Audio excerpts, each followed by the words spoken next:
Illinois meeting in Milwaukee, and so Welcome to the monthly meeting of the Cook County Housing and Redevelopment Authority. For any of you joining, make sure you're in the right place. This is Cook County, Minnesota, not Illinois. It's July 15th, and we have, I note the presence of a quorum in Commissioners Olson, Hanson, Lemore, and O'Brien, and our county, one of our county commissioner ex officios, Commissioner Gamble, is here. So we're ready to move on to our agenda. First is approval of the agenda. It's been put in front of us. Is there a motion to approve the agenda? Also move. Is there a second? I'll second. Any comments or concerns? Hearing none, we'll, with all those in favor, say aye. Aye. Opposed? On to approval of the last meeting minutes from June 17th. Hopefully we've all read them. And is there a motion to approve the minutes or any corrections? No corrections. Do I hear a motion? I'll move. Here it's moved, and is there a second? Second. It's moved and seconded. Any further discussion? Hearing none, all those in favor say aye. Aye. Opposed? Number 3 on the agenda, opportunity for public comments. Anyone want to make a public comment? Let's see, it might be best Why don't you if go to the mic, you yeah. get a microphone. You want to sit here? There you go. There we go.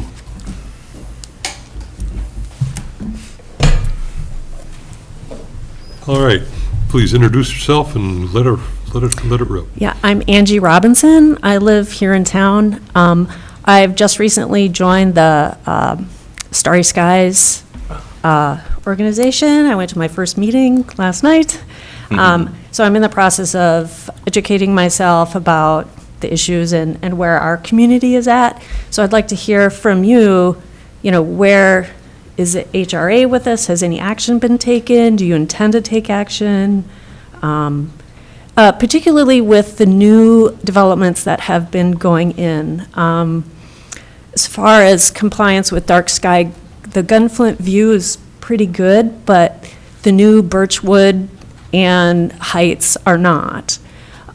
So I'd like to know what we as a community can do to ensure that any new developments are compliant with dark sky.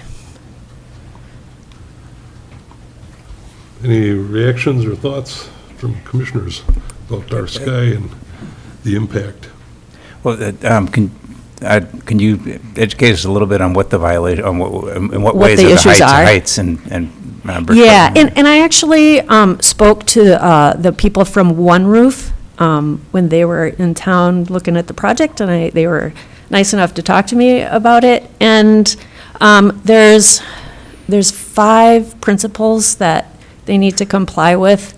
One is you can't shine light upwards. It's you have to have a warm color. It has to be 23,000 or 2,700 Kelvin or less. It needs to not go above the horizon. It needs to not trespass. It needs to not go beyond its intended lighting area. So it needs to stay within their property and not shine into other people's properties, or even just not shine in the apartment windows, because then that would be trespass. It's not intended to go in the windows. It's intended to be in the parking lot or the sidewalk or something like that. So, and then there was another one I don't remember. But it's those kinds of criteria that need to be met. And so, like with the Heights and with Birchwood, the lights are very white. They're much too white. They should be yellow looking or warm looking. And there's a lot of trespass. The light is shining too far out. It's shining in the apartment windows, but it's also shining outside their property.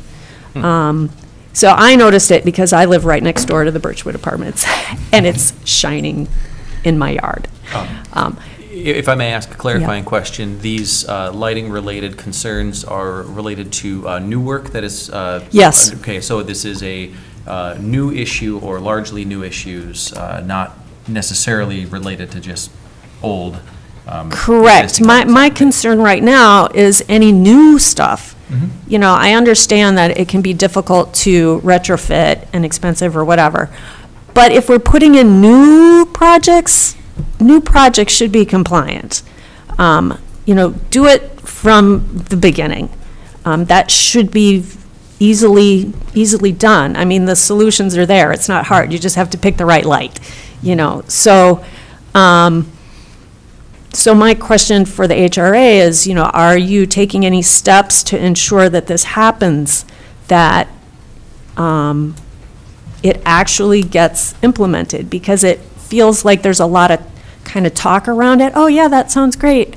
But then it doesn't happen. It doesn't get implemented. And each new project we have, and I know there are more coming, will just add to more and more light pollution.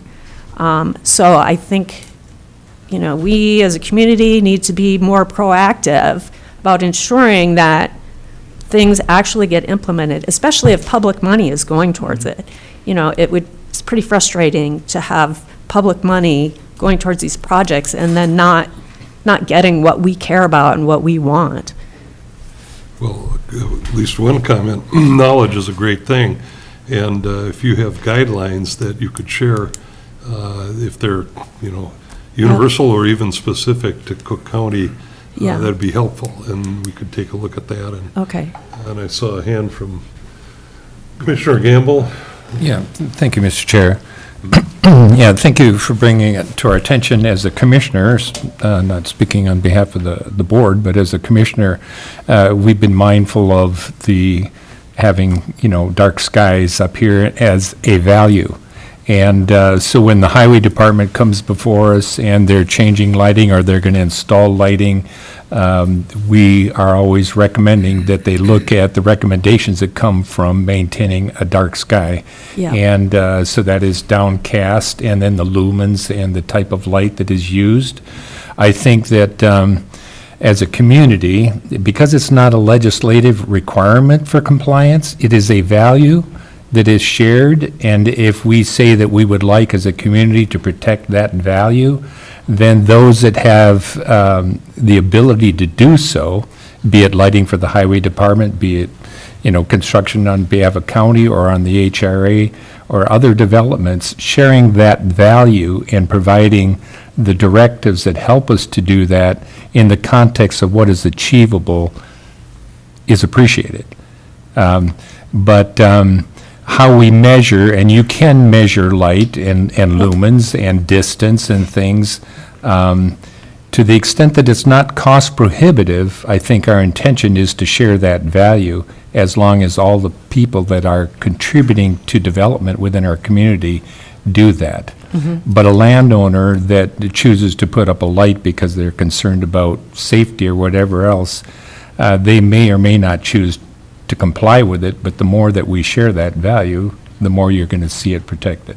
Yeah, what I would like is to have a little more, some sort of oversight or something, because, you know, I'm just starting to learn about this, but from talking to, at the meeting, at the Starry Skies meeting yesterday, is like with the Heights, the owners, did want dark sky, and they talked about it, but then it didn't happen. So somewhere along the line, there's a disconnect, and things are just not happening. If there's some sort of oversight or some way to like verify, yep, that will be compliant. Yes, you should do that. Commissioner Olson? I appreciate your concerns. I share them. I don't know if the city of Grand Marais has an ordinance about dark sky. I don't think they do. It was discussed, but I don't think it ever passed. But that would be one measure that you guys could maybe pursue to get this enforceable, Yeah. right? This is not our department, if you will. I think that the values are shared here. I can't speak for everyone, but like Gary said, Yeah. if there are specifics, your group may be able to Yeah, help us. if but have if really we no are giving authority. public money, can we say, well, this is a requirement? You have to comply with this because this is something our communities want, and if we're paying for it, this is what we want to get. Commissioner Gamble. Yeah. Accountability or compliance is usually something that is, if you want to bring more structure to it, it has to be an ordinance or a rule of law or in state statute. If it's a shared value, we can say that as HRA, that in building construction, we wanted to make them environmentally friendly, and the people that have the money and are making the investment, we can make suggestions just like your organization can. But if there isn't anything that is going to back that up by rule of law or ordinance and precedent that has tested it, it is a value that you just hope that people see the value of that. And so we now speaking for the HRA, that if we say we would like you to use these environmental, materials because it'll be more energy efficient and contribute da-da-da-da-da-da-da, it's something hoped for and a value, but the determinator, they're not restricted by those things. If they share the value, they might do that. And there are organizations that will spend the extra money to make it happen. It's not always an issue of money. It's an issue of being aware of it. That's why you bring it Right. to this board's attention is important. Yeah. Because the more that we are aware of it and share it, we can give it as a directive, but it isn't mandated because it isn't supported by rule of law. So are you suggesting I go to the city council? Or, You could, my recommendation would be that you would research what other communities have done in that regard. And when you find out how they approached it, that it might come as a resolution, you would, what you hope for could be informed through your exploration of the topic and how other communities that have tried, not just necessarily within the state of Minnesota, but anything that you can learn on it, how you can bring more accountability to a requirement. You referenced public dollars. If there was something that said any time, for instance, when you apply for grant monies, any time that grant monies are used, there's some contingencies that go with those monies that you have to comply with. And if it was something like that, then there would bring the structure to the accountability. But otherwise, it's just something that you hope for. so how do those get applied? How do you, That's Where do those come That's from? why I recommend that a value, let's just say that everything that we do in Cook County in development, we would like it to be environmentally friendly. And that is a value that we can communicate, and hopefully people share that value.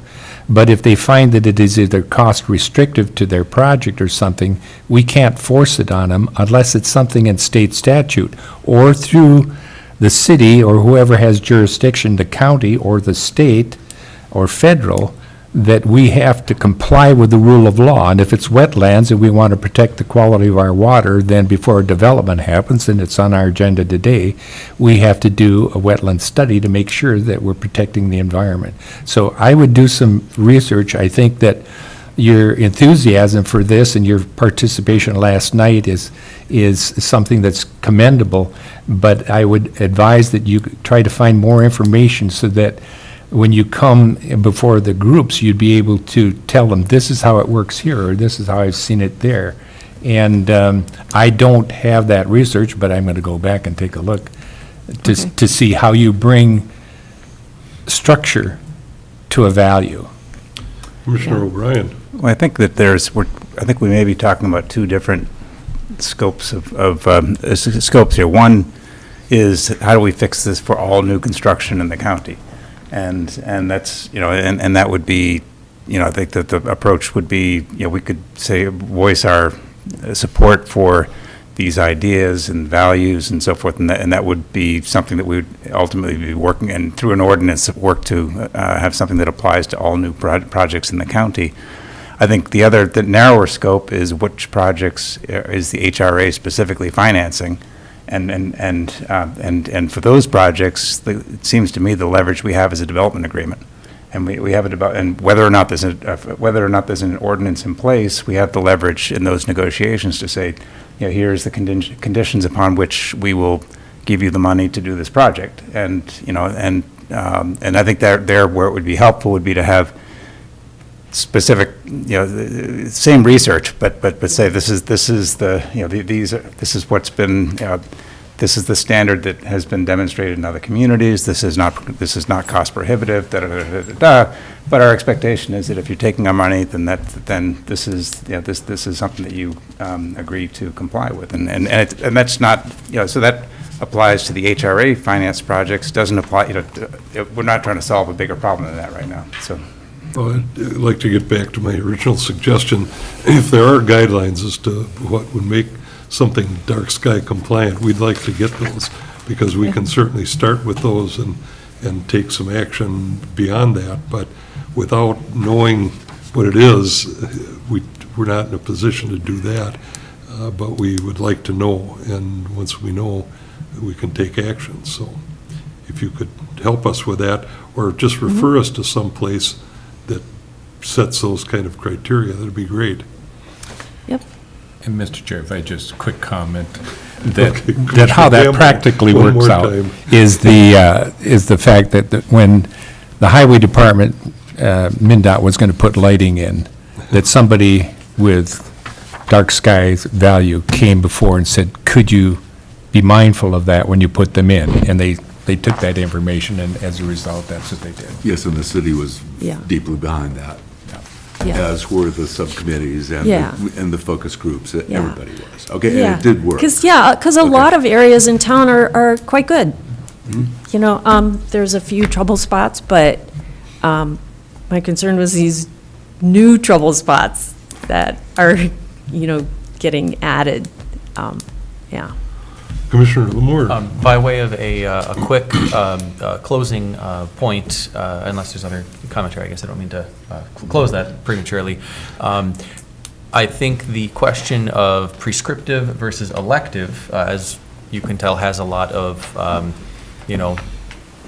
baggage to it. But I think that the prevailing opinion, in my observation, tends to be that there's a very strong opinion about elective choices, right? There's no requirement that MnDOT install dark skies sensitive lighting, but they opted to do that because there was a request to do so. In the sense of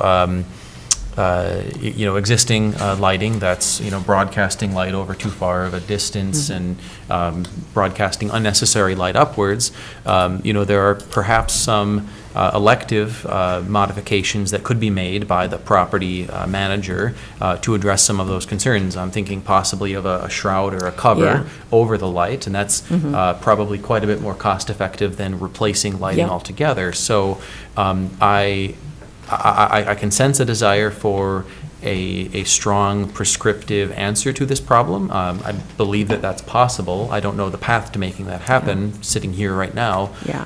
But I think that in the meantime, the elective argument would probably have a lot of weight in this community. In my experience, at least so far, elective means it doesn't happen. If there's no follow-up, there's no requirement, then it simply doesn't happen. Well, we appreciate your being here, we appreciate your comments, and at this stage, we'll move on, but if Okay. any help you can give us, we're willing to listen. Yep, thank you. You're welcome. We have new business, Resolution 26-23. Jeff, would you walk us through that, please? Yep, I'm just going to give her my card so we can connect offline and continue the conversation. Thank you for being here today. So we're on to new business, and I'm just trying to get my notes up here because I was also looking at this. It's interesting. There's a couple of county zoning things that come into play here too that we're going to have to discuss at some point as well. But authorizing 26-21 is a resolution for a contract with CK Wetlands for the purposes of wetland delineation We acquired some property last year from the, from Cook County, the county commissioners, and thank you for that, that we are in the process of still handing off to Hamilton Habitat for the purposes of housing in Cook County, in Grand Marais. Just north, it's between the Gunflint Trail and the high school, so just north of the high school ball fields. And we're in the process, in a later resolution, of talking about doing an IRRR application. We'll do one thing at a time here, so I understand that. But first thing we have to do is we have to understand better where the wetlands are on this parcel so we can determine how many parcels we can subdivide for the purposes of housing on that parcel. And so I've had a conversation with CK Wetlands Kurt Kleist and had him draw up two proposals for us to look at today. Resolution 26-21 is for the first one, and that's at that Creechville Road property. My recommendation is that we follow through with this so we can get a better understanding what's on site, and that way we can better articulate to our contractor, or developer rather, that this property can hold X amount of houses and start working on trying to get that ready for the IRRR application. Any questions from commissioners on the resolution? Let's take them one at a time. 26-21. Do we have a cost estimate? Yeah, 3,500. Yes, that would be on page, That's it. Got it. 9? page 9, yes. Yeah. $3,500 for this specific contract. Any other questions? Is there a motion to approve Resolution 26-21? Also move. I'll second. It's been seconded. Any further discussion? Hearing none, all those in favor of the motion say aye. Aye. Opposed? Motion carries. Resolution 26-22, again authorizing wetline delineations for Birch Grove Phase 2 site. Yeah, so you remember, again, there is a parcel of 64 acres that we acquired from the county this year, next to the Birch Grove 29.3 acres that we have previously acquired at that school there on the west end of Cook County. And we had previously done a wetland delineation on that parcel, but looking forward to the future in which we're developing more housing on that 64-acre parcel, the same issue applies. We need to be able to understand where the uplands are, where the wetlands are. We need to be able to figure out where we can put houses, if we can put houses on that property. My assumption is yes, but we need to have the scientific folks that know how to do this stuff go out there and actually articulate that to us, which will help us articulate that to a developer for building homes. And so 26-22 is another contract with Kurt Kleist and CK Wetland Services. That price on this one is $9,750. And that'll give us an estimate, or give us an idea of what we're looking at for that property. I'm also working with North Shore Land Surveying to get that property surveyed. And then also behind the scenes, I'm working with the title team to figure out where the easements are on that parcel. So that will eliminate where we can't build, so we can get to the meat and potatoes of where we can build on that site. And so today I'm recommending that we approve the $9,750 resolution here, Resolution 26-22. Any other questions or concerns from the commissioners? Is there a motion? I'll move to approve 26-22. I'll second. Been moved and seconded. All those in favor of the motion say aye. Aye. Opposed, same cause. Motion carries. On to 26-23. Yeah, 26-23 is a resolution for grant funding through the Iron Range Resources and Rehabilitation Department for the construction of single-family homes at that location that we previously talked about with 26-22. There was an error in the resolution, so I printed off a brand-new resolution The only thing I could think of is it auto-populated the word Bjorkberg. It makes no sense that otherwise was in there, so I'm just racking my brain trying to figure this out. But it's different parts of the city and different projects all together, different developers. There's a backroom partnership. And, yeah, Commissioner O'Brien was the only person that caught that amongst all you commissioners, so you're on watch for next time. No, I'm teasing. But at the end of the day, I want to make sure it was clean. So in front of you, you have a new one, and you'll notice Bjorkberg is no more on that piece of paper. And also, I have provided you with a letter from Hamilton Habitat. On the Hamilton Habitat letterhead, I met with Anna Hamilton last week, and also Mary Somnus. She's going to be working with Anna to create part of the grant, and we'll be working with Mary as well to make sure that that grant gets submitted off to the IRRR. It was something that she wanted to volunteer her time and creativity to, and so we appreciate that wherever possible. The letter is in front of you. Anna signed that after our meeting on last Thursday. And what it does is it gives the idea that we're looking to build approximately 10 homes on that property. Again, depending on what the wetland delineation comes back with, we don't know for sure. The interesting thing about that property is that apparently at one point or another, somebody had gone in, and then somebody had gone in a different time. And I think Kurt told me there were flags that weren't matching flags, indicating two different times. Somebody had gone through there and trying to kind of flag out where the wetlands were, but there was nothing scientific. That's what we passed that first resolution for. And Mitch Travis over in Land Services kind of articulated that, Anna, as well, that we don't really know exactly where those wetlands are. You should get that done. So that we're doing. We've been in the process of getting that scheduled and ready to go. So we'll get a report back very soon. I think it's on the schedule. I had mentioned that to Kurt, and he said, okay, we'll get it on the schedule, and we hope that we can get that work done. So I'll give him the thumbs up later today that please go ahead and do so as fast as possible. And so 26-23 is for an IRRR application. Last year, we were successful with the North Skogan project over on the northeastern corner of Grand Marais. In 2024, we were fortunate enough to get an IRRR grant with the Hamilton Habitat folks for the homestead houses that were built on the homestead acres there in Grand Marais. 2 homes were built, and the infrastructure was created out of that grant of $112,000. The North Skogan project was $350,000 with the match of $100,000 from us for ARPA funds. And so we're looking to do the same. The IRRR just had their request for proposals for housing July 1st. And so I've got that information in front of us. That's been sent off to Anna and also to Mary so she can create the grant and develop that. Now, if the timing doesn't, and this is I want something to articulate as well, if the timing doesn't align that we can get the report back and we can get the grant drafted and everything works out from the developer standpoint of being able to create these homes on site, Anna does have another parcel in the community that she's also thinking about doing.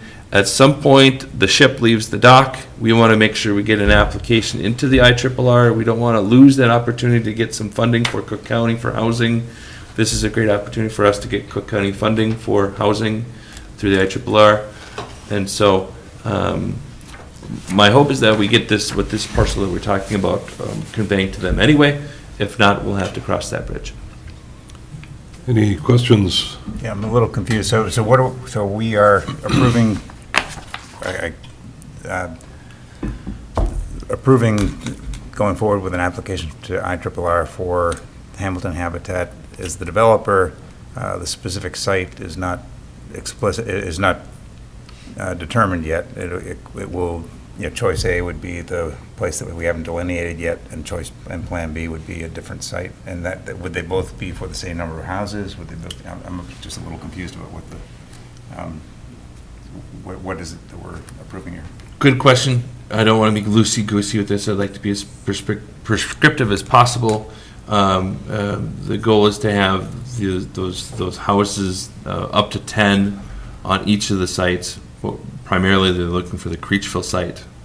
What is the second site, Jeff? On Fourth Avenue is my understanding. Fourth Would be Avenue East Fourth Avenue, I believe.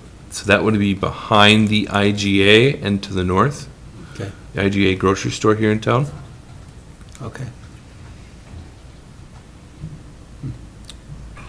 And I'm not sure that she has acquired that property or anything like that. Yeah. That's just something that she had Another mentioned as an possibility. alternative site. But primarily what we're looking at is the site that we currently have possession of that we're attempting to convey to Hamilton Habitat. She's got an idea to build up to 10 homes. I don't have the site sketch with me, but one was provided to me. Looks like the lots are a little bit larger. There could be a little bit more density if there needed to be from the standpoint of lot size. And so if the wetlands are taking too much of that property than what was imagined initially, those lots could go down in size and still, I believe, have that nexus for having up to 10 sites available. And I think density is an important consideration in housing in Grand Marais, especially going forward, because of course, the city limits are only so large, and within that, there's only so many parcels that are available for development. And What's the deadline for this round of grant apps to IRRR? good question. I just want to make sure I answered all the questions that you had as well, Commissioner O'Brien. Yeah, well, just so, what I'm understanding then is we go forward with the application on the assumption that the Creechville site is the preferred site. Yes. Is having the wetlands delineation completed and confirming that there's 10 sites there prerequisite to submitting the application, or is it possible we apply for it and then find out after the fact that we can't, that it's not feasible, and we have to find another site with, Correct. Yep. And it's really which is important. it? It's important that we get the wetland delineation, and that's going to So determine. it is prerequisite Yep. to getting the application in? Correct. Okay, Yeah, okay. and that's why we should have the report here very soon, within the timeframe. To answer your question, Commissioner Hanson, it's indefinite. However, applications are first come, first serve, and of course, it's a very competitive $6 million, and that goes to economic development as well as housing and some other things as well. And I don't want to wait till October to submit this because there will be no money left. I do know that if it's anything like last year's schedule, this is the way it'll go. They'll take applications until the first part of August. They'll review, they'll recommend, and then they'll be meeting in early September. And the board will make the recommendation for funding, and we'll have missed that opportunity for 2026. And we'll have to look at 2027. And I guess if we apply for the grant, the IRRR grant, and both sites fall through, we can just withdraw our. Absolutely. At that point, yeah. Certainly. Well, I think we've had a lot of success with the IRRR in the past by being first in, and that goes back to the first time we ever applied for anything. And so I think that the time is of the essence here. Thanks for clarifying. Yes. Commissioner Yeah, Campbell? thank you, Mr. Chair. As so, listening to the conversation, that you said that when the wetland delineation is completed, we would know for sure that the 10 will fit in there. Yeah. However, we could reduce the lot size in order to accommodate that 10. And the point is that because of the timeliness, first come, first serve, that first, if the gentleman doing the delineation is aware of that, and so he's going to push it to try to get in as quick as we can. Yep. The other option is, in what we're stating in the grant, is that if we have the option to resize, and we're comfortable enough based upon what we know, then it would be a legitimate application. Certainly, and that would be up to the developer to make that decision, and she's not ready yet to make a decision one way or another until we get the wetland delineation Okay. back, yeah. And that- But it would make sense that they would reapproach the size of the lots versus scrapping the project, I believe. Any further discussion on the motion? Is there a motion first? I'll move in support of Resolution 2623. It's moved, is it seconded? I second. It's been seconded. Any further discussion? Hearing none, all those in favor say aye. Aye. Aye, opposed. On to Resolution 2624, a subsidy agreement with the Cook County Real Estate Fund for the Heights. Jeff, you want to take us through that also? Yes, 26-24 is a resolution allowing that 60% subsidy that we passed last year in Resolution 25-09, last July, so a year ago. Right now, the Heights is in a situation in which they're looking to, they're full. They've got all of their renters in, and they're starting to look at how do we get paid on the 60% AMI rents that we're subsidizing through the Cook County HRA. And we have an agreement in place with the 80%, but we actually didn't have one in the 60%. And so that was an oversight that is being corrected with this resolution.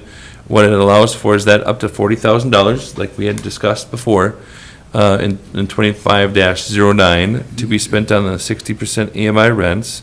And in the packet that is online, there was an error, and it was $20,000 a year for 2 years, but it's actually $40,000 a year for 2 years. And so you have an amended version before you that articulates that, as well as the Heights is asking us to do every 6 months, having an invoice and then sending out a reimbursement for those AMI rents instead of every year as we have for the 80% AMI.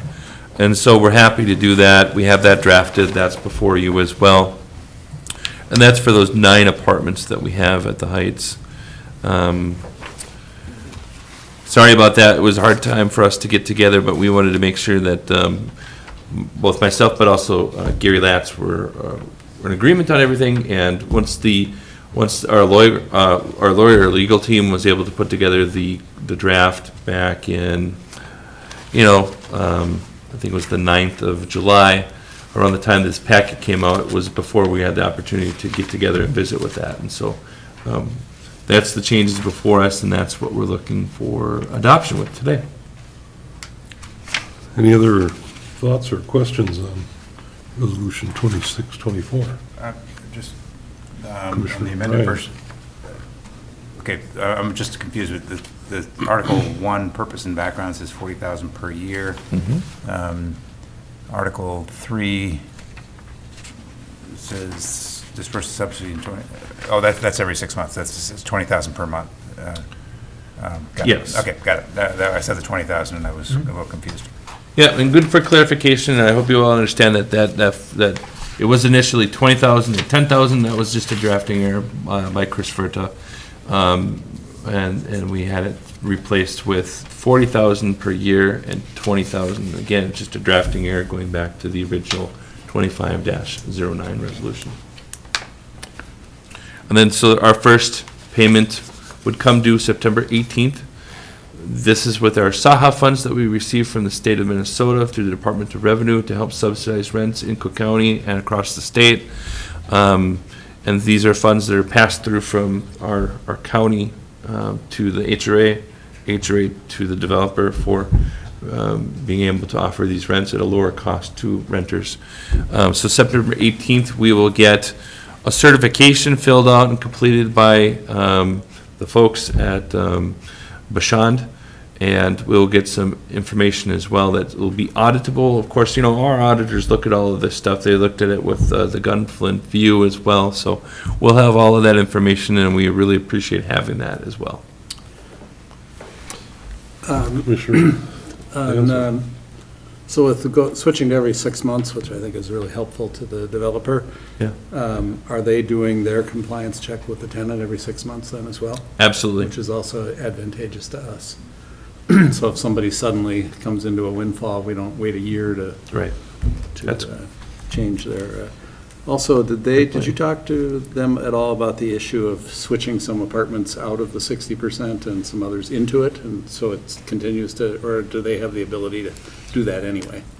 Yeah, we passed a different resolution allowing for that flexibility, and so they have that within that, they have to meet that $40,000 threshold. They can't go over that. And so Yeah. that was our prerequisite. Just talking to Gary, personally, he was saying they had a little trouble with the 60% subsidized efficiency apartments because they're really only a couple $100 or less than $200 Yes. cheaper than the non-subsidized ones. but you have to qualify with low income to get them, and so it shrinks the pool of tenants down to basically to next to nothing. So he was saying he wanted to move some of the, like, one-bedroom apartments into the subsidy. It's because then it would be more useful to the community. But that if they can do that, if they have the ability to do that, that's great. So that's a different, I think that is something that'll be before you next month, and I've got I've got Chris Ferdo working at Freiberger. But in to any get case, we that have a figured cap out. of 40,000, so. Yep. That's up to them if they want to, or Yep. hopefully we'll rule to have that flexibility available to them, because Yep. I think it was one apartment they were having trouble renting, just because it was, the pool of potential applicants was tiny. And they just were having trouble finding somebody, but it sounds like they got it rented anyway, but Well, you're pointing out these are the the little difference things. between housing need and housing market. Yeah. And those two things have to be synced. That's our job, Well, so that and once thanks for we found raising it. We found with Gunflint View, and, I mean, any new project, you're gonna have things that come up, like the dark skies and things that we didn't think about or missed or got lost in between the cracks, and we can always, constant improvement, so, We're here to learn. yeah. Is there a motion on Resolution 2624? I'll move. Moved. Is there a second? I'll second Moved that. and seconded. Any further discussion? Hearing none, all those in favor of the motion say aye. Aye. Opposed? Motion carries. At this stage in our agenda, this timing is everything. We're looking for a presentation by Whipley on the senior living market study that we helped fund and the EDA helped fund. And so if they're ready to go, this would be the time. Yeah, unfortunately, they are not quite online. Patrick Carroll from Whipley is in a meeting, he's also presenting at the same time at a meeting in Milwaukee to some folks from Leading Age, Illinois. Leading Age is a senior organization, senior advocacy organization across the nation, and also each state has their individual one. He said he was going to be delayed until about 3:45, and so we're right at 3:45, 3:46, it looks like on that clock over there, so expect him to be logging in here very soon. In the meantime, maybe I can go to the executive director's report and Yeah, go back. please do. Okay, we can talk about financials and stuff too. He's just trying to join. Is he? Well, that would be serendipitous. Well, maybe give it a moment and see if Patrick can hop on, because I know he's excited to talk to us about this report. And I'm excited to listen.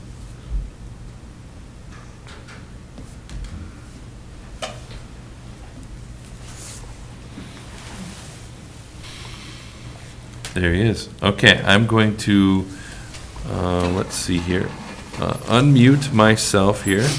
Then I'm going to be using my speaker to make sure. Turn audio on. Okay. Hey, Patrick, can you hear us okay? I can hear you. Can you hear me? I think so. I'll just make sure that my volume is turned up all the way so everybody can hear. And then if that's the case, Take it away. yeah, go ahead. You can start your presentation. All right. We'll share my screen. Okay. Maybe you want to start with just an introduction so everybody knows in the room who we're talking to. Absolutely. Just want to make sure that technology's going to work for you. Right. Can you see that okay? Yes. Okay. Okay, great. Well, thank you for having me this afternoon. I appreciate you accommodating my schedule. I just finished up a presentation at the annual conference for Leading Age Illinois. I am a senior manager that works for Whipley.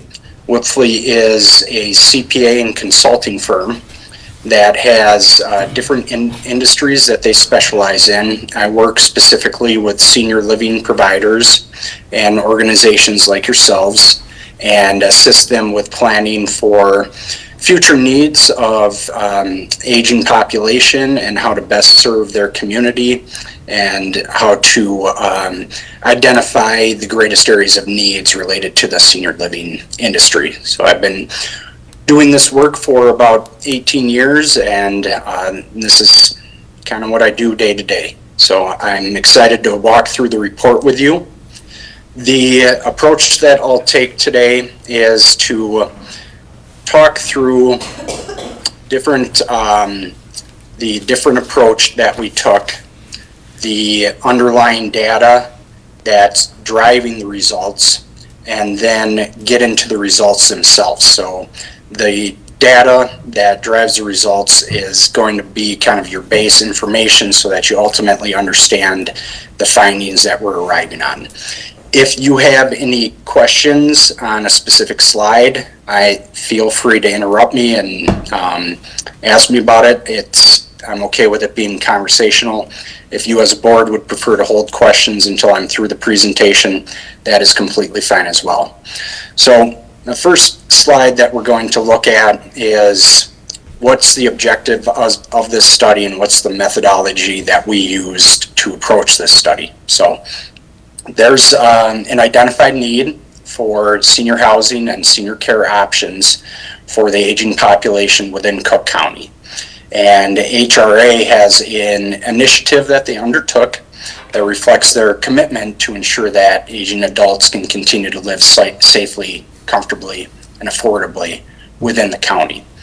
So to assist HRA as well as the county in understanding what types of senior housing and care services would best support the county's aging residents, we work to prepare an independent living, assisted living, and memory care assisted living market demand assessment. So to prepare this assessment, we defined 2 different market areas and pulled demographic data for those defined market areas.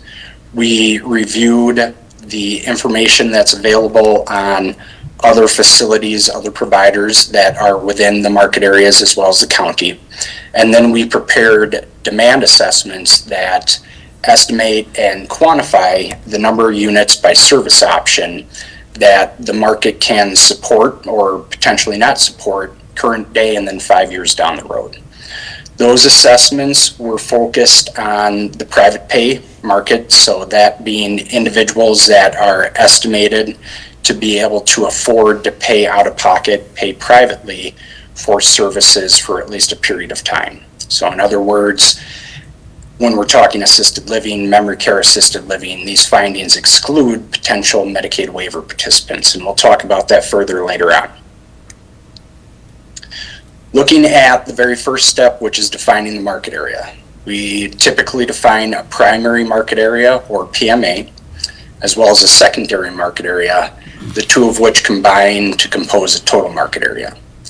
Typically, the PMA is going to be responsible for generating a vast majority of any senior living facilities or any senior living options residents.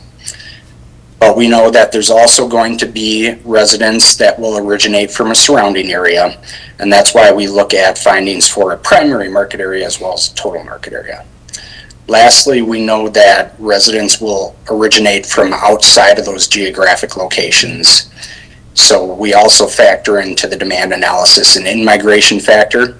So that could be mom and dad may live elsewhere and want to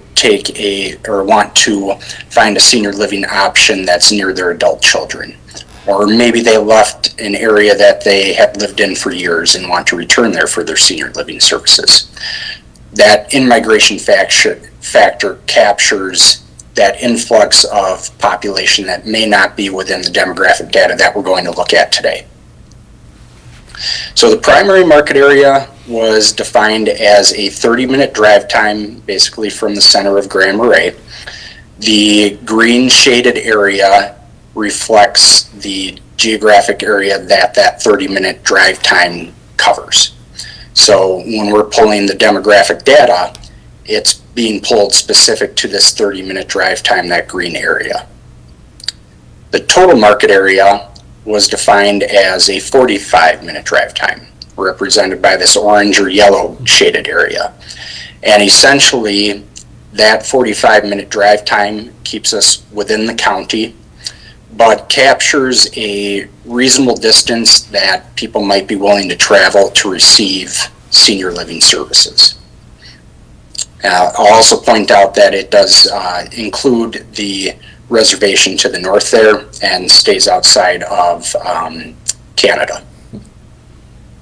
So when we're looking at kind of a holistic picture, thinking about national data, the baby boom generation, those individuals, the front end, turned 75 January 1 of 2021, which means January 1 of 2026, the very first baby boomer turned 80.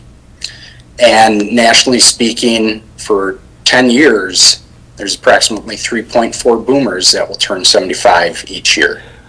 Then you look at the subsequent period, another 10 years, that number actually increases to 4.3 million annually. When you think about any given senior living setting, the average age in the individual takes residency of independent living, assisted living, etc., ranges from 79 to 82. So when you think on this national basis, with the first boomer turning 80 January 1, 2026, the senior living industry as a whole is at the very front end of a significant increase in the need for senior living services. When we talk about the specific service line that's dedicated to serving memory care residents, those are people with Alzheimer's, dementia, you look at a significant number of Americans that are estimated to have Alzheimer's in 2025, with a projection of a significant increase in those number of individuals driven by incident rates of disease, as well as that aging population, again, over the next 15 to 20 years. So when we think about that and we look at the demographics specific to the two market areas that I referenced, you have the primary market area and the total market area.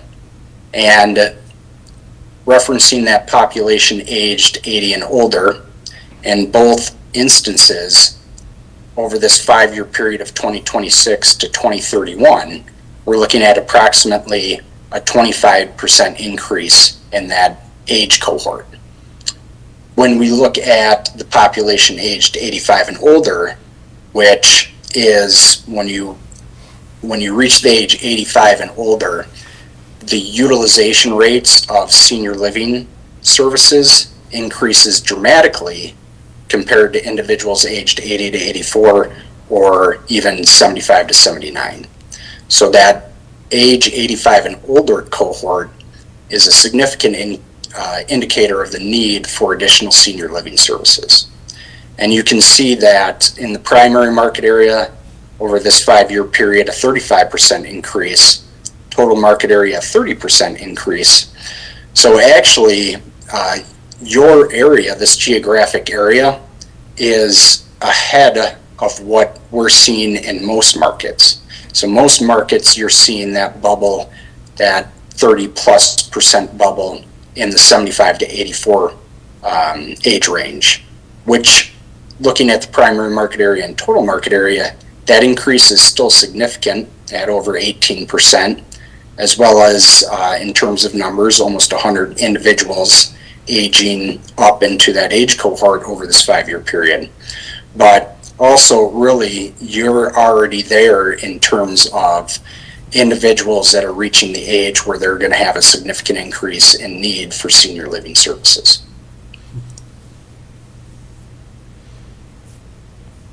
The other item that we look at in terms of demographics is household income. And that's because when we're thinking about a potential operator of a senior living facility, they want to have an understanding of how many people can afford to pay out of pocket for services, because the related revenue and cash that's generated by that private pay population is desirable from a bottom line perspective and is necessary for those providers to be able to operate their facilities, pay for the cost of care, most significant cost of care being wage rates and benefits for staff, particularly direct care staff. Again, when we look at the primary market area, generally we focus in on that private pay population as being individuals earning $50,000 or more annually. And there's a healthy increase in householders aged 75 and older that are earning $50,000 or more annually over this 5-year projection period. Also, when we look at total householders aged 75 and older, and total householders aged 75 and older earning $50,000 or more annually, 70% are earning $50,000 or more annually. That's a very favorable finding compared to almost any other market that I look at. So often we'll see that 50 to 70% at the $35,000 or more annually, and then maybe 30 to 40% at the $50,000. So it means that of those individuals aged 75 and older, a vast majority of them have annual income that would indicate they would have the ability to pay out of pocket for senior living services for, again, at least a reasonable period of time. So that's a favorable finding, and this factors into the demand analysis that we'll get into. This is more supplemental information, but is another important factor when you're assessing a market and the ability to pay for services. So we know that particularly in an assisted living and memory care assisted living setting, those residents don't rely solely on annual income to pay for services. That annual income is also supplemented by a spend down of an asset base or their net worth. So when you look at, again, that 75 and older age group, the median net worth within the total market area is almost $400,000.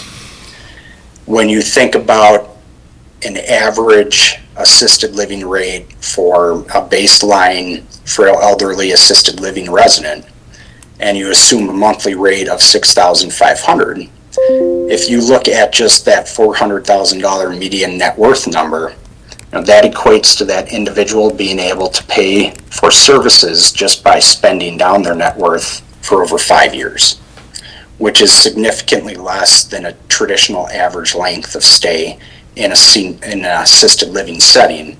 So this is another favorable finding in terms of ability to pay for services. This last demographic slide looks at what we refer to as the worker ratio.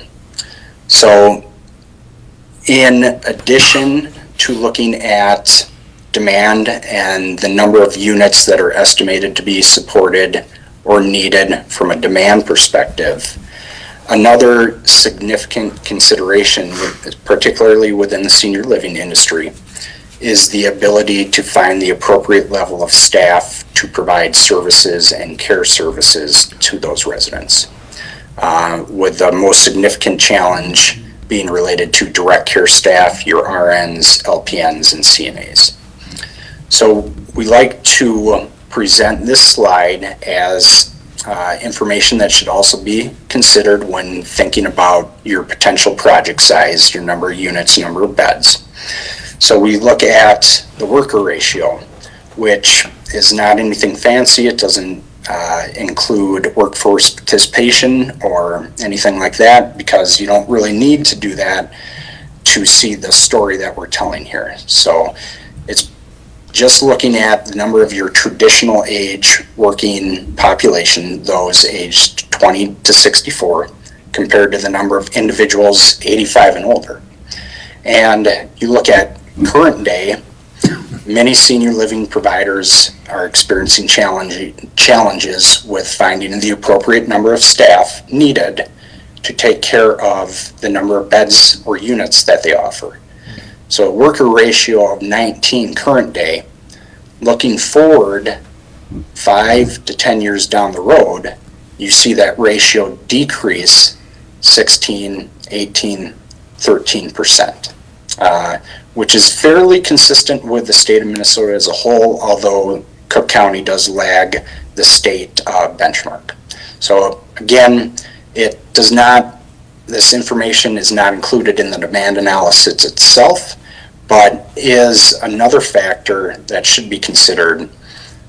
Yes, there's a need for these beds, but can we find the appropriate number of staff to provide these services? So next, we look at existing options within the market area.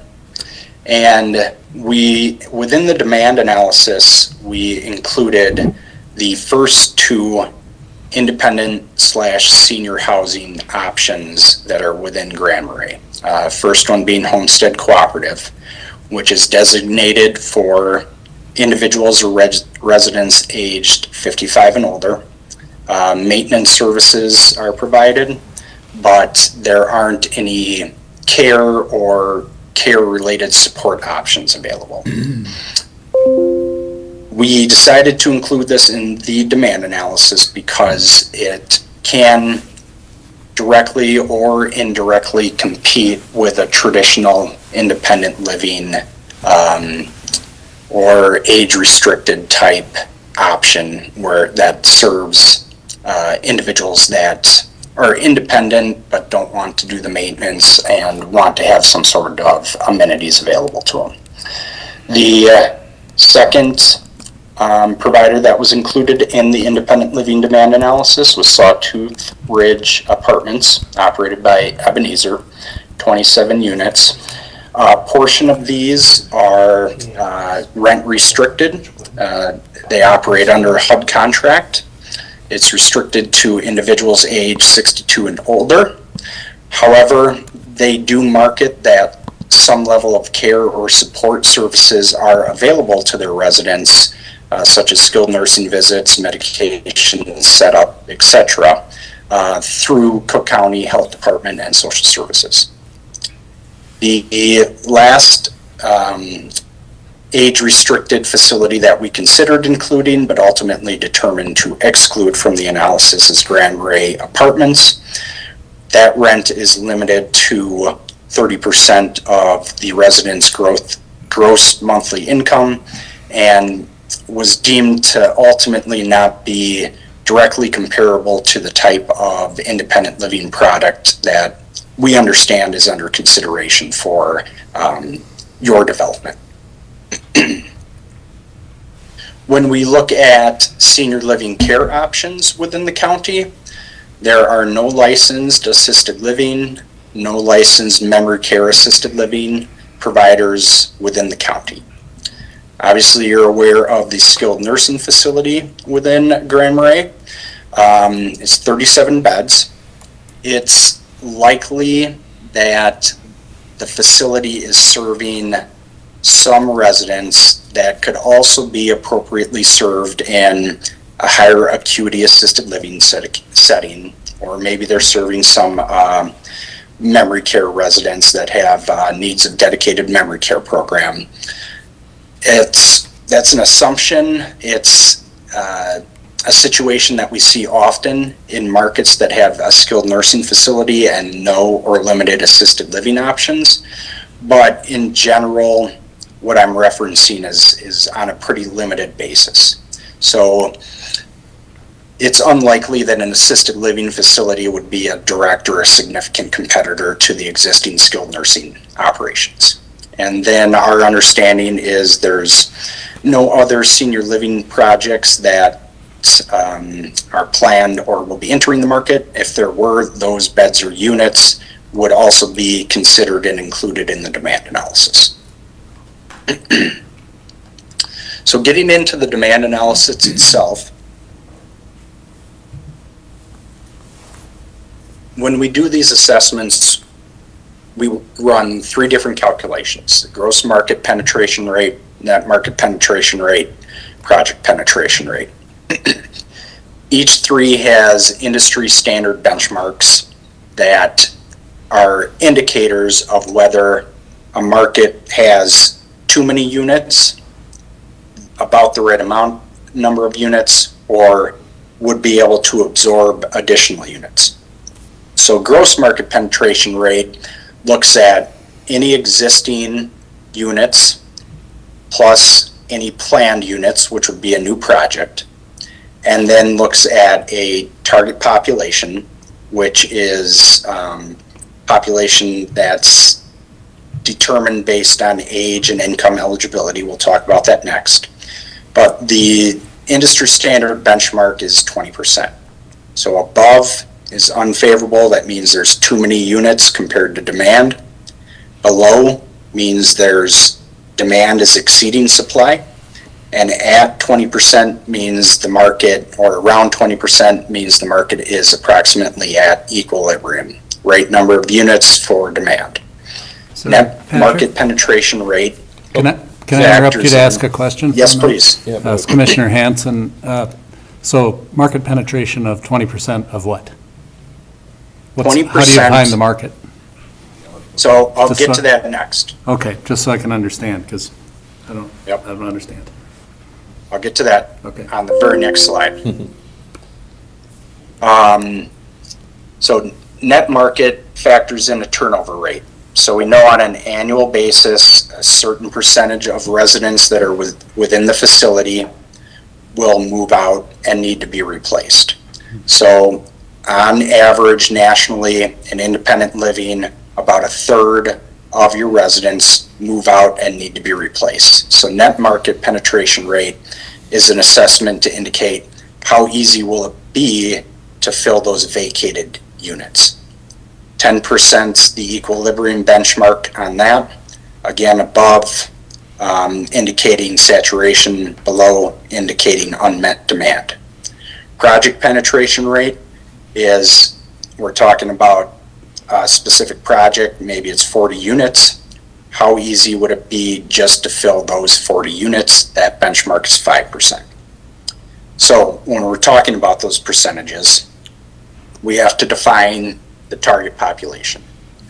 So that target population for this independent living analysis was defined as individuals aged 80 and older that have annual income of $50,000 or more, and then we apply to that population an income cohort,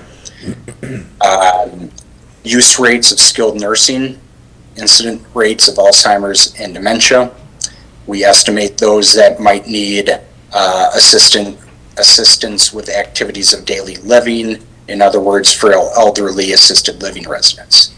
And after we back out those populations, we're left with a group that's estimated to be age eligible, income eligible, and independent, and therefore a candidate for an independent living option. Okay. So when we're talking about those percentages, it's that target population, what percentage of that target population needs to be captured under those various kind of benchmark scenarios that we talked about, the gross, the net that factors in turnover, and then what do we need to capture just to fill our project itself. Okay. We also prepared a sensitivity analysis. So if we lower that income threshold from 50,000 to 35,000, what's the impact on demand, by basically picking up individuals aged 80 and older earning 35 to 49,000? How much does that increase demand? So I'm going to have you focus on the findings related to the $50,000 level, but also wanted to provide an understanding of what's the impact if we lower that threshold. So to put the 50,000 in context, again, industry standard assumption is that independent living residents will spend about 60% of their annual income to pay for rent and independent related services, and 40% on outside expenses, whatever that might be. And so as an example, if you're assuming a monthly rate of $2,500, prospective residents would need at least $50,000 or more of annual income under that 60% calculation to be able to afford to pay for independent living, rent, and whatever other independent living services they're receiving. So that gives you an idea of the monthly rate that could be potentially achieved, or at least the bottom line rate that could be achieved at that 50,000 or more level. And at the 35,000 or more, using the same calculation, that's about a monthly rental rate of 1,750, again at the baseline of that 35,000. Lastly, I referenced we assumed an in-migration factor. So in this calculation, we assume that 10% of the potential independent living residents would originate from outside of the defined geographic areas we looked at, that being wherever. Just an assumption that 10% of the residents will come from outside of this area. Is that helpful, or any questions on that? That's pretty clear. We have one question. Okay. Thank you. This is Commissioner Gamble. I just have a question. When you're using your income and your affordability, if you take statistics that are directly related to the area, in other words, the cost to live in California and the cost to live in Minnesota and the cost to live in Minneapolis as opposed to the cost to live in Grand Marais. So when you're looking at figures that you're projecting, are you calculating in the factors that affect livability? We're more so looking at it so that I understand the question.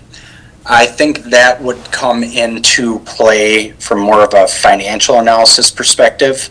And the reason I answer it that way is what is thinking about your goal of attracting an operator or somebody to develop a senior living option. What they want to understand is from an expense perspective, what does it cost to operate, whatever, independent living, assisted living, etc., in this specific market. And that's where the cost of living and affordability would come into play, because it would drive those, or at least impact that expense forecast, the forecast and the build out of the expense projections. And that would guide what they need to charge to operate profitably. So when I do the demand analysis, I'm more so looking at it from the perspective of what sort of rates can be achieved based on these income levels rather than affordability, because it provides a guide. Okay, if we have an individual earning $50,000 or more annually, we're estimating that that person should be able to pay $2,500 a month for rent. And anybody earning $75,000 or more or $100,000 or more annually, they might be able to afford to pay a higher level of rent for maybe a 2-bedroom unit. So when I'm doing the market demand analysis, I'm more so coming at it from the perspective of what does this mean in terms of what can be charged, because that provides them with an understanding of, is that adequate to cover our expense projections? Does that make sense? Yeah, it makes sense. So basically, it's tailored to Cook County and its environs by the income surveys of the people that live here. And that'd be Correct. different in Minneapolis, for example. And so I think it probably answers Commissioner Gamble's query to a degree at least. Thank you. Yes. Yep, the income levels are specific to your market. I have a couple of questions. Go ahead. Sure. One, the assumption of 10% residents that'll originate from outside the defined market area, where does that assumption come from? What's that based on? Well, so that is being conservative. So obviously, you do not have any historic operations of a senior living facility where I can analyze historic resident origin patterns. But it is driven by all the other studies that I have conducted, as well as industry standards. So if I'm working with a provider that has historic operations, my first request when I do a market demand analysis is by service type, independent living, assisted living, if they have skilled services. I want to know for a 5-year period, where did your current residents live? Where was their primary residence prior to taking occupancy within your senior living community on a zip code basis?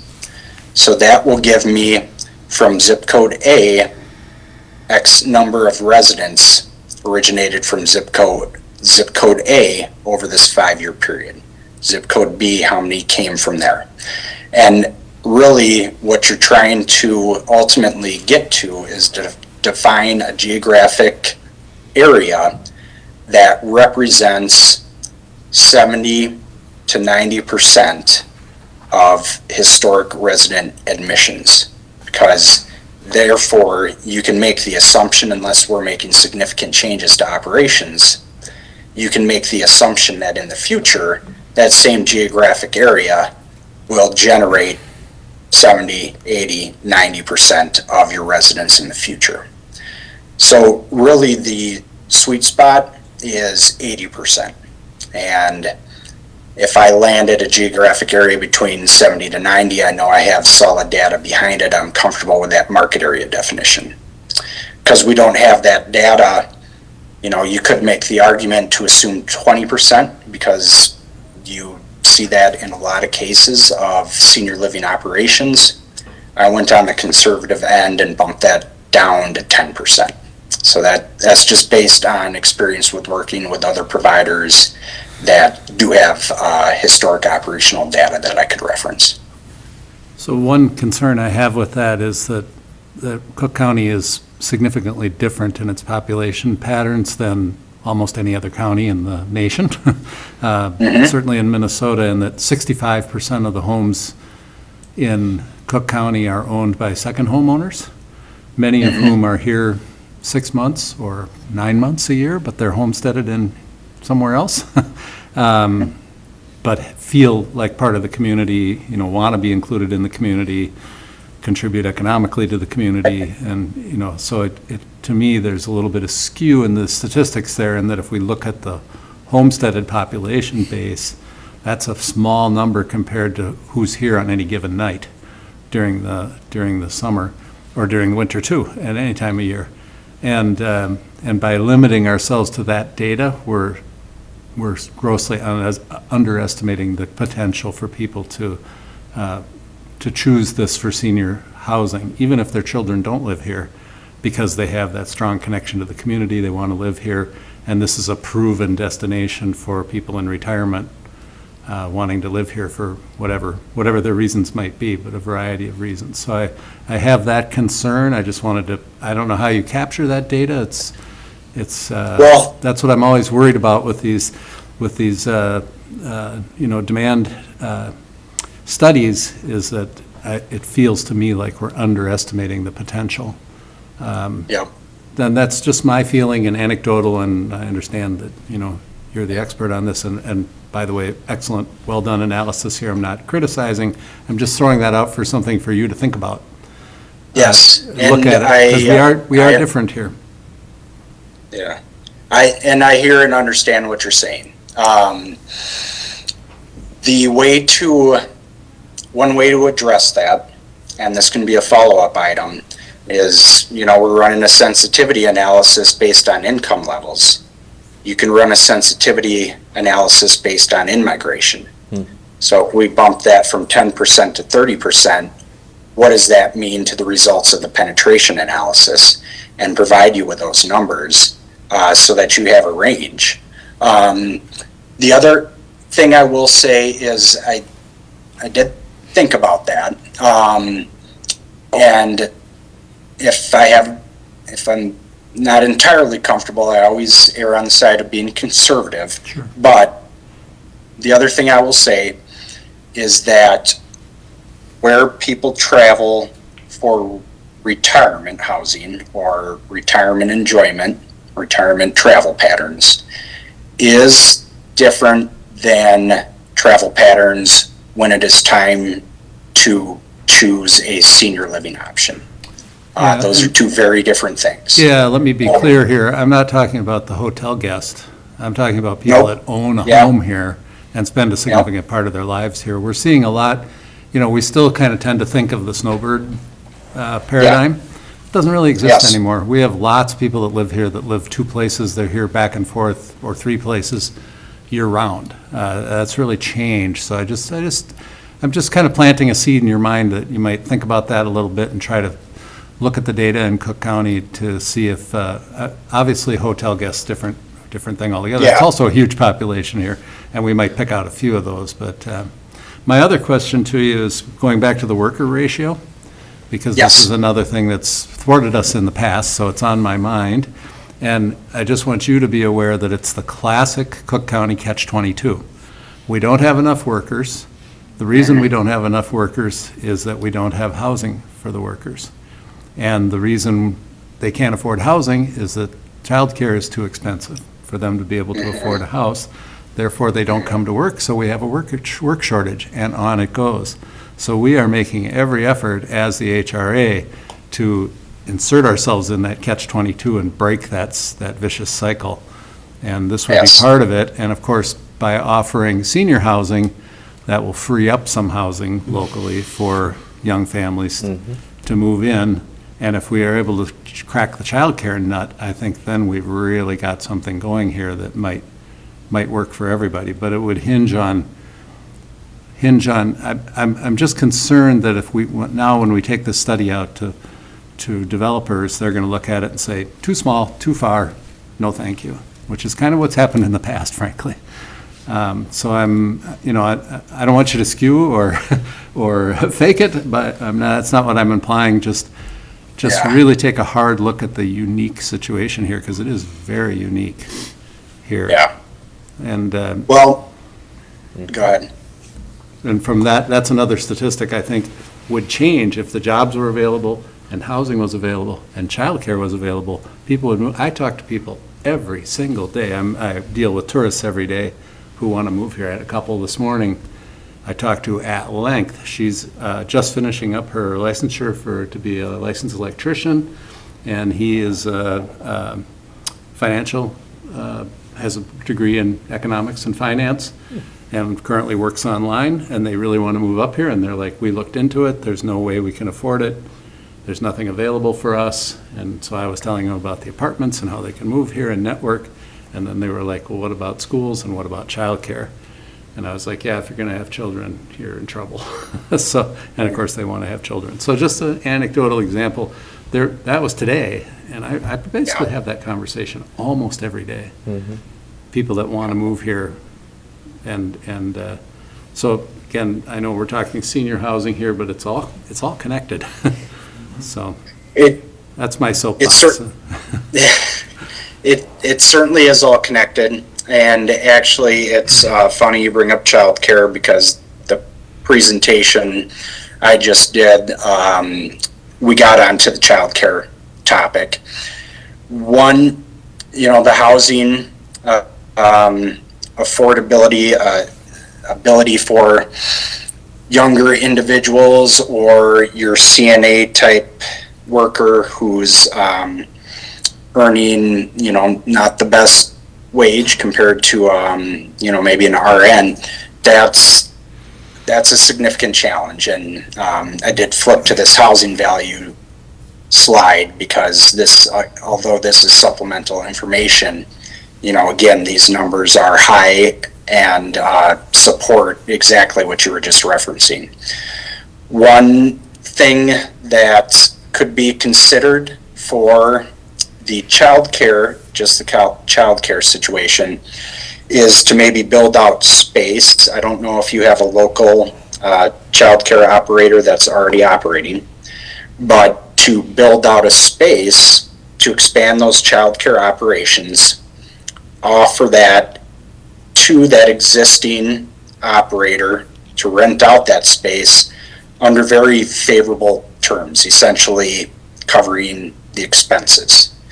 Because in turn, if you're able to solve that problem and solve the childcare problem for the staff that you're trying to attract and retain to operate this senior living option, that in itself is a significant financial benefit to the operations, the senior living operations. So that's one solution that we actually just chatted about today during our session.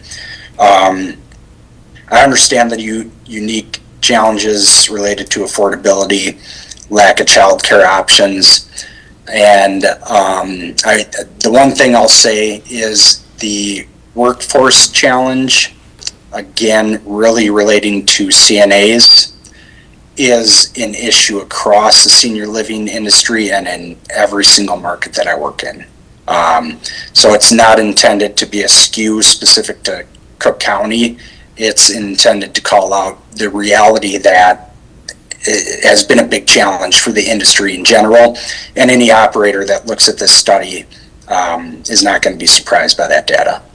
Which, by the way, is the exact same problem for childcare workers. Yes, exactly. Yes, it is. Yep. Again, Exactly. catch-22. Which is why if you offer that space under favorable terms, that's an attractive option to, an existing provider to take you up on that offer. It reduces their expense, and maybe they can move that money into increased wages. Okay, thanks for your thoughtful response. Welcome. Okay. Any other questions on the target population definition?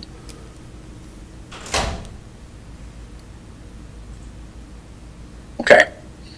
So the findings under the assumptions that we discussed and under both income eligibility scenarios unfortunately suggest that due to the existing units that are already available in the market, both current day and 5 years down the road, the size of that estimated independent population, that's 80 and older and earning 50,000 or more, 35,000 or more, is not large enough to support the development of additional units.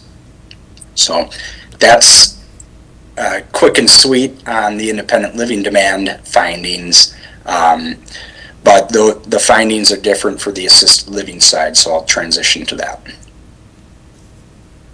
So when we look at an assisted living and memory care assisted living demand analysis, we're looking at the same three benchmarks, 20%, 10%, 5%. On the turnover side, for assisted living, on average, approximately half of the residents will move out annually. On the memory care side, about 40% of those residents will move out annually. So really, 40 to 50% of those beds that are filled need to be refilled on an annual basis. So that's factored in specific to the assisted living and memory care assisted living analysis. Otherwise, really the same approach as we discussed on the independent living side. Target population for the frail elderly assisted living, your traditional assisted living population target was 80 and older, started with 50,000 or more annually, and again ran a sensitivity at 35,000 or more annually. For memory care, the age eligibility is 75 and older, with annual income of 75,000 or more annually, with a sensitivity at 50,000 or more annually. The reason we have a higher income eligibility for memory care is because though it requires a higher staffing ratio, which therefore means it's more expensive, and the rates that you need to charge are significantly more expensive compared to the frail elderly assisted living. We also lower that age threshold because specific to the memory care analysis, we're applying actual incident rates of Alzheimer and dementia disease by 5-year age cohort. So it increases significantly from 75 to 79 to 80 to 84 and then 85 and older. And then again, on the frail elderly assisted living side, I would point you back to that initial slide that we looked at with the average age of the entry into a senior living setting ranging from 79 to 82. So we set that at 80. When you look at this 50,000 income level and you do that math of a monthly rate for assisted living services of $6,500, and you use the assumption where in an assisted living setting that resident's going to spend 80% of their annual income to pay for services, 20% on outside services. If you do that math, that indicates that that resident would need to have almost $100,000 of annual income to be able to afford to pay for assisted living services. So I point that out because obviously that doesn't jive with the 50,000 or more annually. That being said, we know that in independent living settings, residents of independent living generally are wanting or planning to rely on income to pay, solely income to pay for independent living services. When you get into those care settings, assisted living, memory care, skilled, that's when the spend down of that net asset base starts to occur. So they're supplementing their annual income with a spend down of a net asset base. We know that. So that's why, if you do the math and you say, 100,000 is the calculation, you're at 50,000. That's the explanation as to why. Any questions on this? Okay. Same approach where, to get to the assisted living population, we're removing estimated skilled population, estimated independent population, estimated Alzheimer's and dementia population to arrive at a target population that meets the income and age eligibility and is also estimated to need some level of support with activities of daily living. And again, we're looking at that 10% in-migration factor, which is something we can note and potentially run a sensitivity at a higher in-migration factor as a follow-up. So under those assumptions and looking at the benchmarks that we referenced, specific to 50,000 or more frail elderly assisted living. Current day, an 8-bed project, the results are significantly below the net market saturation benchmark, significantly below, or the gross, significantly below the gross, significantly below the net, but 8 beds puts us at about the 5% benchmark for the project penetration rate. When you look at that 8 and you contrast it to 18, you're still units or beds, you're still significantly below the gross and the net benchmarks, but then you're essentially double the project penetration rate. Looking forward, down 5 years down the road, if we're going to stick with that 5% benchmark, that suggests the need or the demand for assisted living beds increases from 8 to 12. So it's not 8 plus 12, it's 8 plus 4 to get to 12. Okay? What is unique about Cook County in this analysis is that the project penetration rate is intended to look at what do we need to capture just to fill our project and excluding existing beds that might be within the market. The gross market includes all existing providers. What do we need to capture when we factor in all these number of units that are already out there? In your situation, there is no existing independent living providers. So you could make an argument that you could be a little more aggressive with the number of beds that you might look at for a potential project because you're not competing against anybody else. So this 5% is under the assumption that you're competing against others to capture these residents. That's not the case. So I have the 8-bed and the 12-bed projects highlighted because that's essentially where you hit the benchmark threshold. But if you look at the two other benchmarks, 18 beds is significantly below. So again, to be conservative, I quoted current day total market area can support 8 to 12 beds. In reality, that finding is not relevant because we're not opening a facility today. So the number I would point you to is the 2031 number. And under that scenario, that suggests a frail elderly specific need of about 12 to 18 beds. So that's for the total market area. To have an understanding of how many residents would come from that 30-minute drive time, the primary market area, 12 to 18 of those units, 8 to 12 of them would be filled or estimated to be filled by residents that originate from within that 30-minute drive time. So before I keep going, I'll pause there for questions or any clarifications that are needed.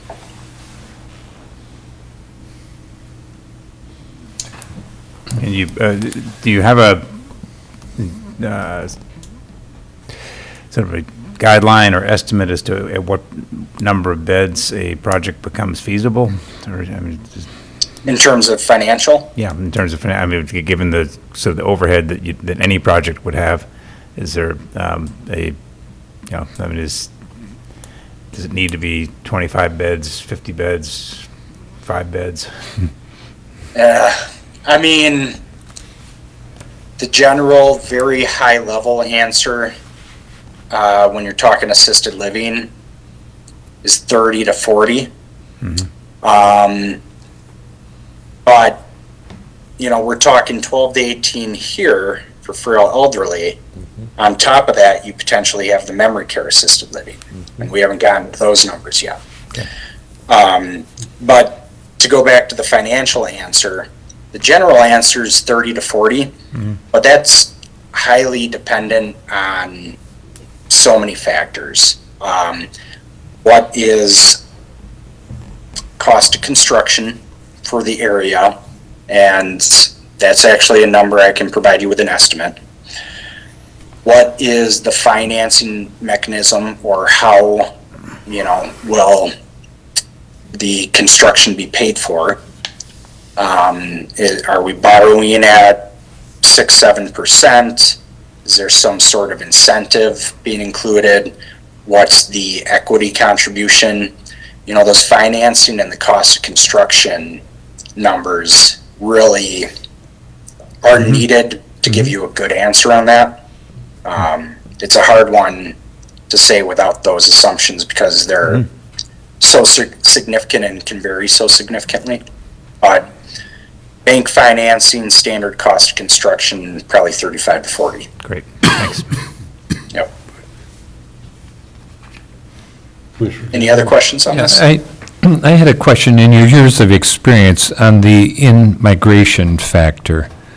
Yes. That just as we experience up here, because we have an attractive area, that there are people with wealth that choose to purchase second homes or to retire here. And that is an in-migration of people because of the attractiveness of the area. So when we're looking at this relative to assisted living or, end-of-life care, there might be people who, from a psychographic standpoint, choose to want to be here because this is where they'd like to spend the last years of their life. You can look at the market that exists here that have lived here generationally that do not want to leave. But the immigration figure, you rounded that down or estimated at 10%, where normally you might put it at 20%.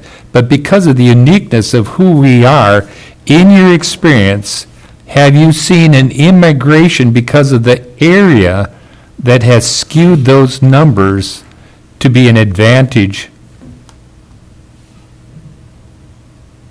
That's a good question.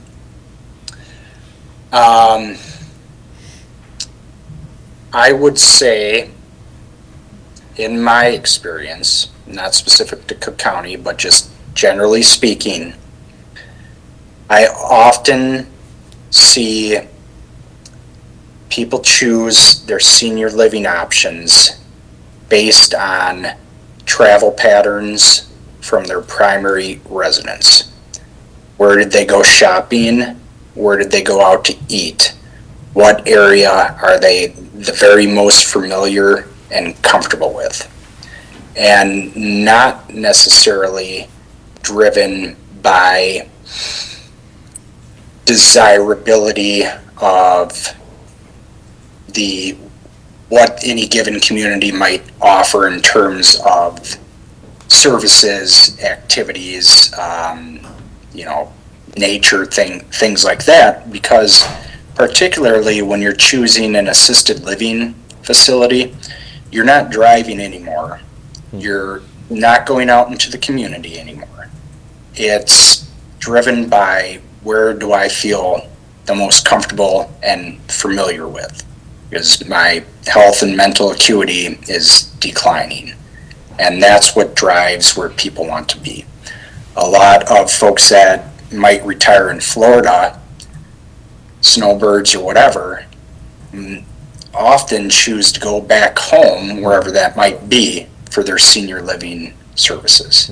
And it seems that The other big factor is when people do move from their home or primary residence, place that they've lived for years, the biggest factor in that choice is moving to be close to adult children. Sure.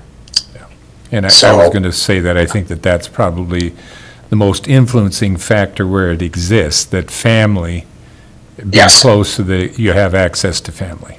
Yeah. Yep. Thank you. Yes. Yep. Any other questions? Okay. Next slide, we're looking at, that sensitivity of 35,000 or more annually. And really, you can contrast the benchmark results from this slide to the previous slide. You can see that the project numbers are the same. The reason that typically when I run this sensitivity, you see these numbers go up by a healthy amount. I was surprised when I ran this analysis and they did not. The reason is there's really not a whole lot of individuals age 75 and older and 80 and older that are earning in your area that are earning 35 to 49,000. Most of the people, again, if you look at that income table that we looked at, that demographic table, most of your people, 70% or more, are earning 50,000 or more annually, and a lot of those are earning 100,000 or more annually. So actually, in contrast to what I usually see, lowering that income threshold from 50 to 30 didn't really have a material impact. I would want to include this as informational so that you're aware that we considered various scenarios, but really I would point you to the findings of the 50,000 or more analysis. When we look at the memory care assessment,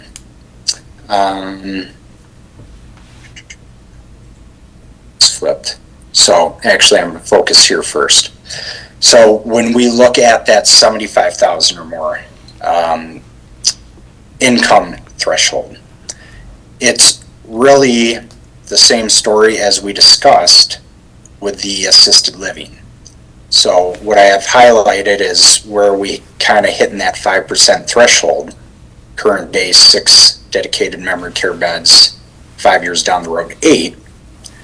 But again, current day, you look at the 6 versus the 12, 11% is comfortably below 20%, comfortably below 10% at the net, and essentially doubles at the project. So although I have the 6 and the 8 highlighted, it'd be pretty reasonable to consider, going on the upper end of this at 12 beds. So if you think about the frail elderly findings of 18 beds with a dedicated memory care unit of 12 beds, that gets you to your 30 units. Okay.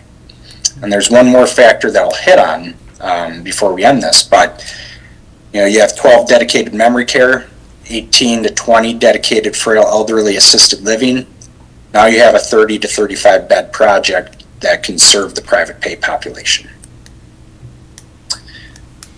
Again, if we drop that income threshold to 50, a slight uptick in the numbers, but nothing material. Here's what you can expect to generate from the primary market area compared to the total market area.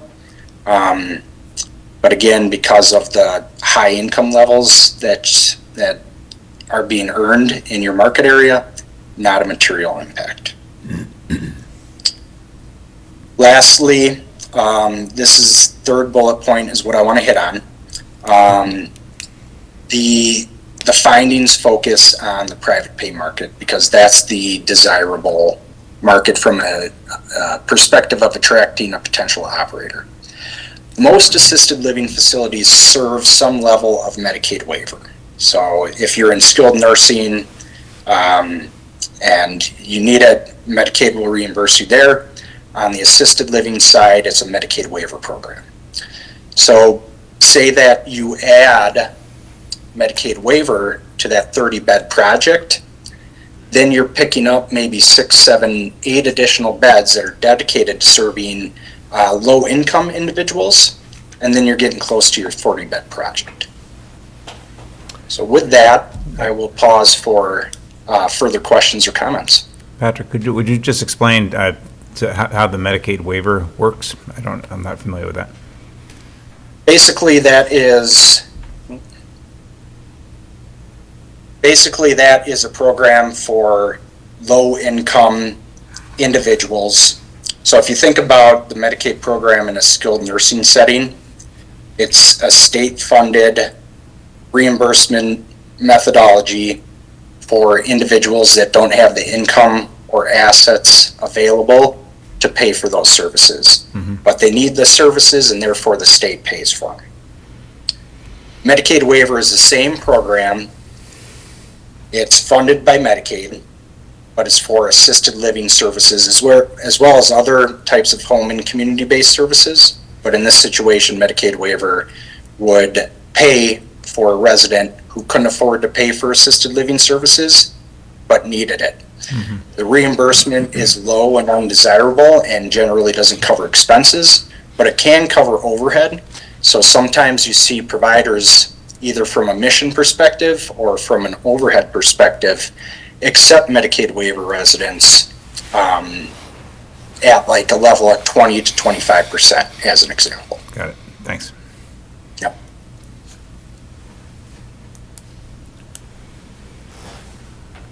Patrick, we'll take this opportunity to thank you. Mm-hmm. And the presentation was fairly complete, and we've got the data now in front of us to work with, and I really appreciate it, and I've been in this business a long time in terms of what people need to look for, so the next job is making sure we understand it all and then going forward, and finding someone who might be interested in pursuing this, and if you know of any such people, by all means, let us know. Mm-hmm. Well, I planted the Ebenezer seed to Jeff. I don't know their interest level, but they have an independent living product that they're managing already in the area. I'd have them on the list for sure, and would be happy to help you brainstorm on further options, individuals or organizations that might make sense to reach out to. And I appreciate the comments. You're very welcome. Thanks. Well, I think we'll move back to the rest of the agenda and finish up the meeting, but thanks for being with us. Thank you for having me. I appreciate it, and I'll follow up with Jeff after the meeting and potentially follow up with another analysis that increases that in-migration factor. Thank you, Patrick. I appreciate it. All right. Thank you. Have a great evening. Mm-hmm.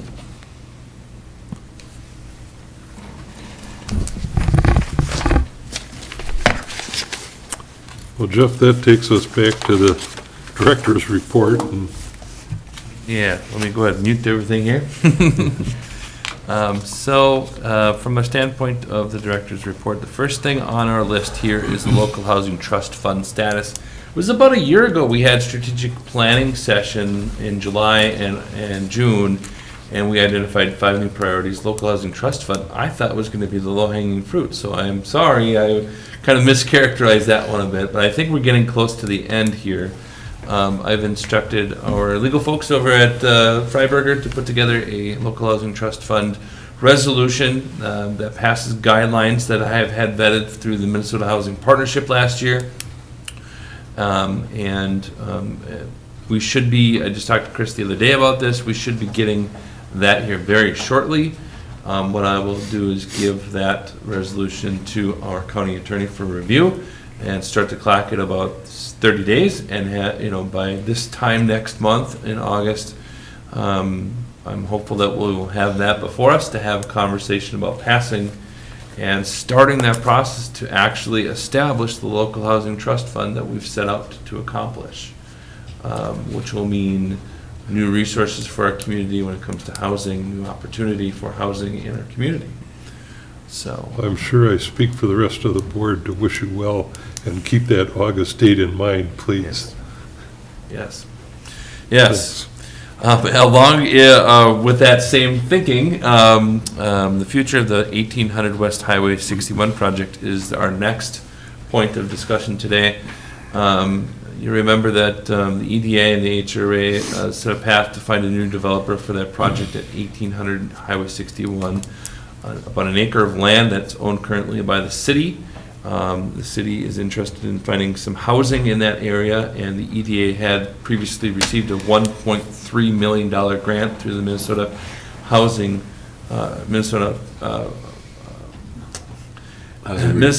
Finance Agency. My gosh, these acronyms sometimes, they do get the best of me, to pursue new housing, workforce housing in Cook County. And so that has a clock that ticks every day closer to January 1st, 2028. And we need to find a new developer that could potentially meet that goal. I have received information today from a developer that previously worked to build the Gunflint View here in the community, Vision Incorporated, and they are very interested in giving us the ability to get this accomplished before January 1st, 2028. They gave us a timeline. We requested some information. We requested a timeline, and we requested who the developer is. They're going to be the general contractor on the development, just as previously. They gave me a rundown of what they're looking at financially, with a letter of support from financial backer that's very interested in supporting this project as with previous projects. And so no doubt there is equity in previous projects, and they're able to secure the financing, but time will tell if that's accurate. And the last thing was design, and they sent me some design things as well for the project. Now, at 7 o'clock tonight, I'll be moving across town to the Grand Marais City Council chambers, and we'll be giving them an update about this as well. But all indications are that we're moving closer to a timeline in which, in the next 30 days, the county, or the city rather, is giving approval to sell that property to us for $1, and that we're receiving that and conveying that property off to a new developer with the intentions, and this is very aggressive, but I do believe it is still something that we can get accomplished, having a groundbreaking sometime in September of this year on that project. And so I'm definitely very interested in keeping that bus or that train or that airplane going on time to make sure that we can meet that January 1st, 2028 deadline as well. So that's, yes. Is the meeting tonight the planning commission or the council? It's the full council. Oh. Yeah, and it's not to take any action, it's to give them an update. I have already drafted a memo to kind of give them the full of what's going on, the rundown of what's going on with that project. Our hope is that they will continue to want to see housing on that 1 acre site, as they had previously indicated, and I do believe that that still is the case. I have not heard any other indications otherwise. And we will continue to keep moving forward to get 16 new units of workforce housing in Cook County, in Grand Marais specifically. Excuse me. In with that, I just wanted to give you an update on Norris Skogan, the project at the northeastern corner of Grand Marais, and I just need to take a drink of water, sorry. Even radio personalities and TV personalities have to do that once in a while. So. But I drove through there last week. There was a buck in velvet out that way. A beautiful creature. And they're still in development out there. They're still processing the 12 units, or getting them ready for sale. There's going to be a cul-de-sac back there, and the road is nowhere close to looking like a road quite yet, but it's very much better looking than it was when they started the project last November. Last November is when the IRRR was able to sign the contract with us, and we were able to tell the developer, go ahead and start doing what you can before winter, and they were able to accomplish some things, and then hard stop for winter. Spring really took its time to come to the point where it wasn't mud season anymore. But once that hit, we were able to get work done over there. We were able to submit invoices to the IRRR for May and June, and July, and hopefully the final bill will be coming here soon. There's about $93,000 left in the IRRR, and about that much left with our contribution as well, our matching contribution. What I would say is that they have sold, I believe, their first. We're just about to sell their first of the 12 parcels for development to a family living in Cook County, renting right now. So a unit will be not rentable anymore because those family members will move on to the new home, or at least at some point. And then somebody else will come into Grand Marais and have an opportunity to rent here while somebody else is living here in the community. So it's really neat to see this happen in live time. Just another project that's working its way through the course of development in Grand Marais, especially with bedrock challenges and hauling materials back and forth and that sort of thing. But to see it take place is really impressive. So KTM's done a great job of working on that site so far, and watching their progress, and they're on track to get things accomplished here. One other thing I just wanted to quickly point out before I pass it off to financials, I just kind of wanted to give a little bit of my perception of what this study that we just looked at, what it is, what it isn't, and that sort of thing. So if you'll bear with me for a few minutes, just a couple of thoughts ahead. The study, really, what does it mean? It means now that we have something physically in our hands that shows empirical data about the fact that between 30 and 40 units of assisted living and memory care are possible for Cook County. It validates what many residents and families and healthcare providers and community leaders have experienced over the years. And this is, I think, something I just want to bring home. There is a shortage of senior housing. I just talked to a gentleman today who, he and his wife are on the list to move out of the community. It's a 2-year-long waiting list for that location that they're moving to. Because we don't have anything here in the community that competes. And again, as we talked about before, some folks want to go where their family is, their adult living children and grandchildren are. And so that's something we'll always have to compete with, but by having facilities in county, we're giving something to compete with, to keep and hold community members who have given a lot to the community over the years, that continue to make contributions in time and resources and support in the community. So it's really important that we at least have some numbers and that sort of thing. Having objective data strengthens our ability to engage developers now, if that's something we want to do. Operators, of course, to operate the facilities once they're developed. Funding partners, and of course our policymakers, both locally and at the state and federal level as well, in partnership. So I think it's really important. What it doesn't mean, though, and I just want to articulate this, and I'll do my best to articulate this with the local media, it doesn't mean that, this is a commitment that we're going to build a living facility tomorrow. There's a lot of steps in the process to get us to that point. We're going to be very thoughtful and intentional about that process. We're going to bring community into that conversation, obviously. It does not identify any developer. There was a conversation about one name that already exists in the community, but, I think that we still have a lot to go with looking at financial packages and developers and site and that sort of thing as well. And it also doesn't eliminate any of the challenges that we have from the standpoint of constructing anything in this county with the bedrock issues and the wetland issues, the housing stability, the staffing stability, the childcare stability that exists in our community.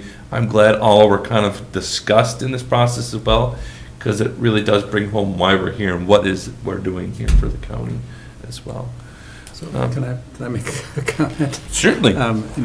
I've been open about my doubts about this study, and they were unfortunately confirmed, and I don't mean to impugn Patrick's professionalism. He did a good job, great job, and brought up things that I hadn't thought of, and so I appreciate that, but I do think it's flawed to the point of being unhelpful, actually.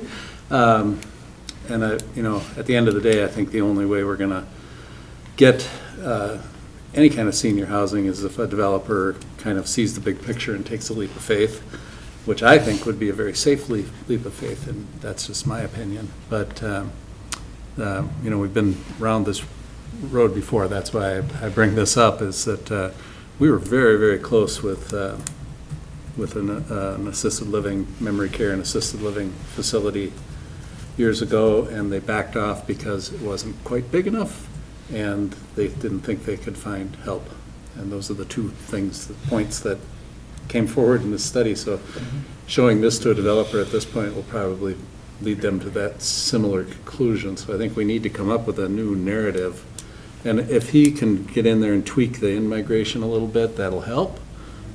This actually, just because we've moved farther into the future and farther into the baby boom, the numbers do look a little better this time, so we're getting closer.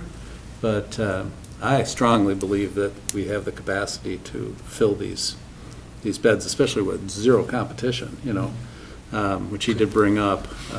But I think we need to really work that narrative, and at some point we're going to be asking a developer to take a little bit of a leap of faith. But I think if they really come and understand the community, they'll understand that it would work here.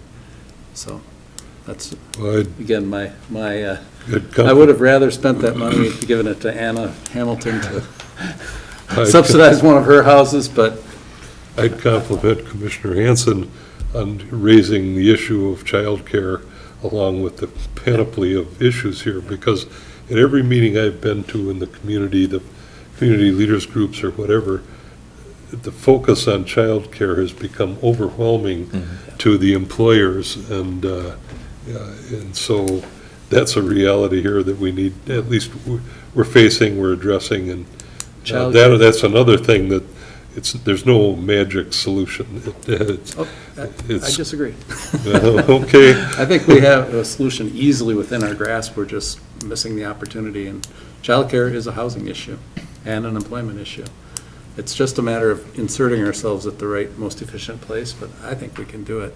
The actual subsidies that we'd have to give to have full universal childcare in Cook County would be subsidies to between 60 and 80 kids of varying degrees. 60 to 80 kids, it's not that much money, people. We can do this easily, I think, but just don't get me started on that subject. That's a whole new, that's a whole different Sorry thing. that I did, 'cause there are discussions along those lines and where we get the money. Yeah. And that's the key, so. Yeah.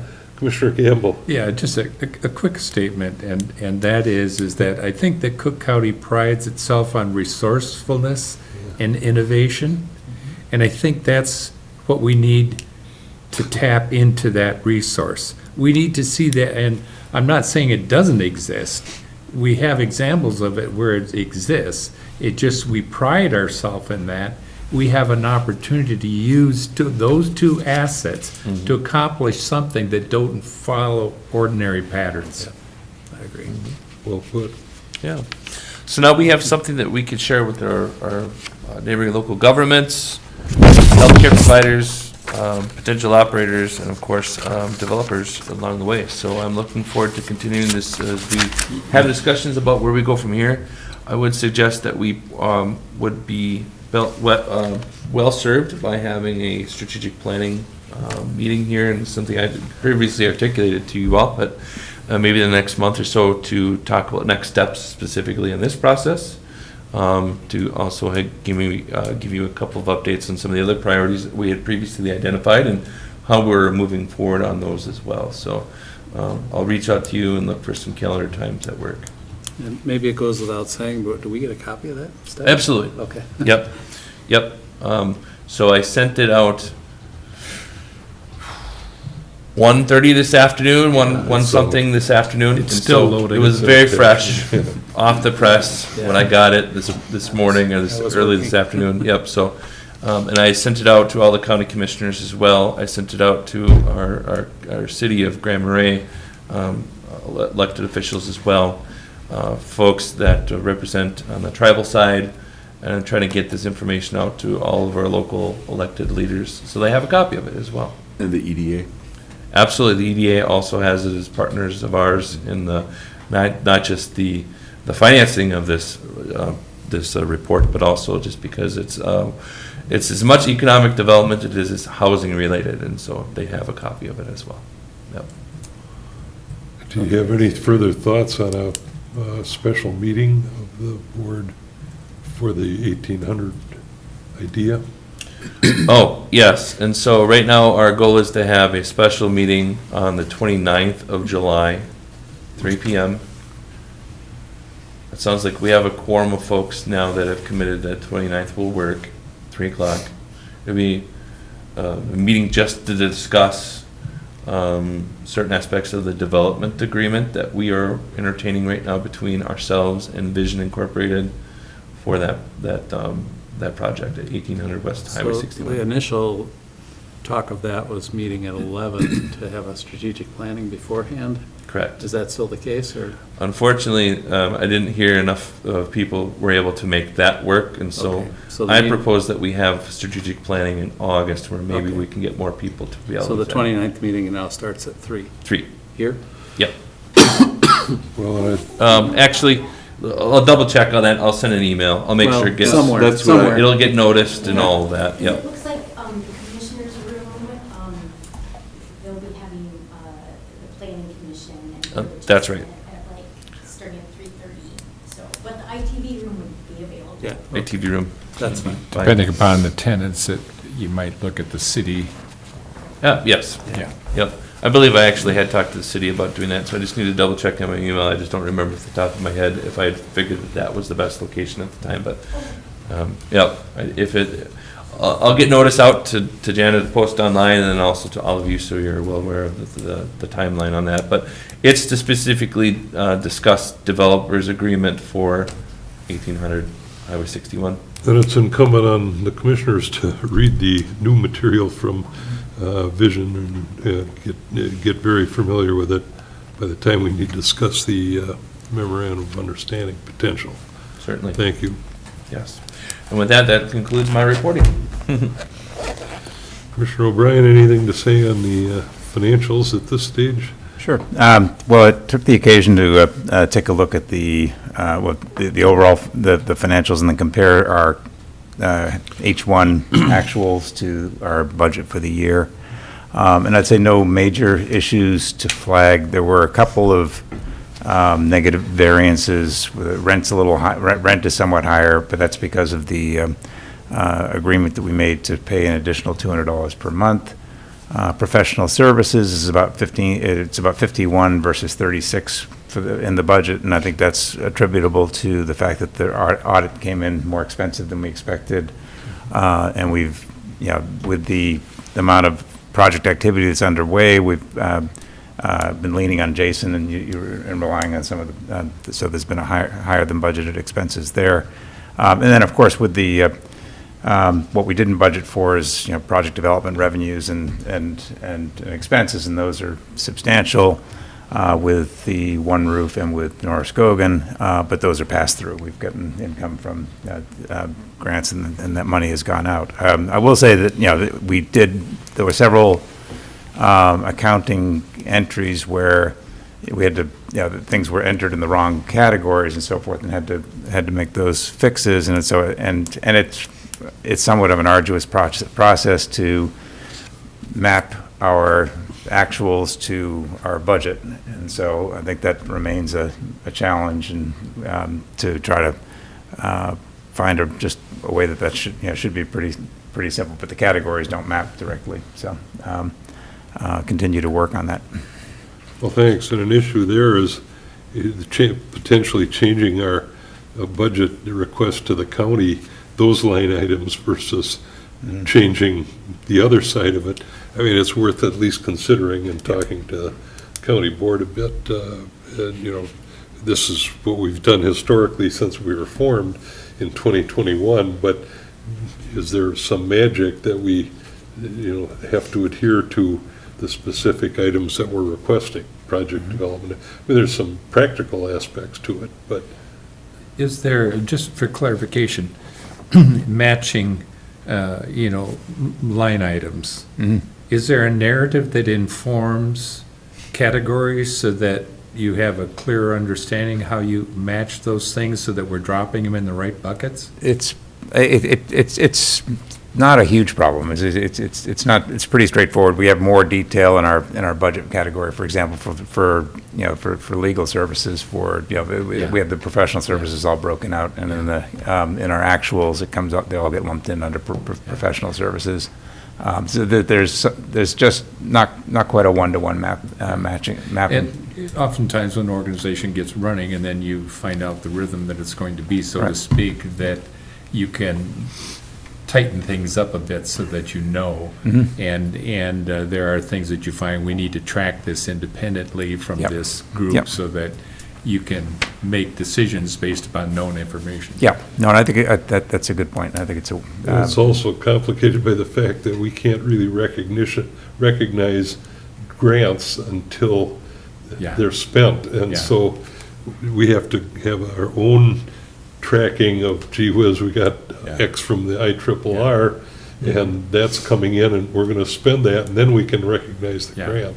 And that's a little trickier. You can talk to Brady. I mean, he's been in the position 35 years and it continues to be a nightmare. It is. When we get money and is always explaining to commissioners, well, that built money, we don't see that yet. We don't know. Well, we don't want to outstrip the grants, but we got to keep track of it anyway. Any other committee reports? I think there are no other committees, so how about commissioner items? Anyone have something specific they'd like to talk about? I'll just say I'm eager to dive into the local housing trust fund, but we need to have it first. Well, thanks for the work you're doing on that also. Yeah, I'm continuing to talk it up, but it has to happen soon, or people are going to start to doubt that it's real. And with that, if I might just, put a plug in for what we do have. That 1% money that we are getting, it's a voluntary fee from the Cascade Vacation Rentals. Fantastic. Is huge. I can't underscore that enough, how huge that was, how much of a voluntary program that was. Those dollars will actively, the discretion of the board, be transferred to the local housing trust fund, which will trigger the matching dollars from the state of Minnesota. Magic is going to happen with those dollars. It's going to double the size of what the amount is, which is approximately or just over $100,000. That's not small change, and I think that it's really it's kind of a visionary thing for a place like Cook County to have happen. And we continue to get monthly checks in the mail, and we continue to put them in the bank, and we continue to track them as well, each of those dollars. And so any additional organization or entity that's, we've had conversations with a lot of them already, whether through the chamber or the chamber organizations or whatever it might be. Anybody that's willing to and curious to know more about that program, really, we would love to have more conversations about that. those dollars specifically go towards housing in a way that is different than state dollars, which require a separate match and different requirements. These are dollars that can be used specifically to help people who live in Cook County with their housing needs, as outlined in those 5 different criteria that are in the guidelines that we'll be hopefully adopting by this time next month. So, thank you. Well, with that, is there a motion to adjourn? I'll move. I'll second. And seconded. Any discussion on the motion? If not, all those in favor of the motion to adjourn, say aye.